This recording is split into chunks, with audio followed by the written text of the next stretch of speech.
शासकीय गोदा आरतीबाबत निर्णय झालेला आहे। गोदा नदी किनारी 19 फेब्रुवारी पासून महाआरती होणार आहे। शासनाकडून पहिल्या टप्प्यात 10 कोटींचा निधी दिला जाणार आहे। गोदा जन्मोत्सवापासून महाआरतीला सुरुवात होणार आहे। मंत्री सुधीर मुनगंटीवार यांच्या नेतृत्वाखाली ही बैठक पार पडली। शासकीय गोदा आरतीबाबत आता निर्णय झालेला आहे। 19 फेब्रुवारी पासून महाआरती केली जाणार आहे। गोदा जन्मोत्सवापासून महाआरतीला आता सुरुवात होणार आहे। शासकीय गोदा आरतीबाबत बैठक ही बोलावण्यात आली होती।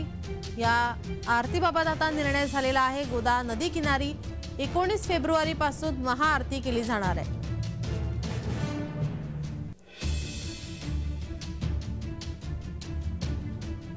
शासकीय गोदा आरतीबाबत आता निर्णय झाला। 19 फेब्रुवारी पासून महाआरती केली जाणार आहे। शासनाकडून पहिल्या टप्प्यात 10 कोटींचा निधी हा मंजूर झालेला आहे।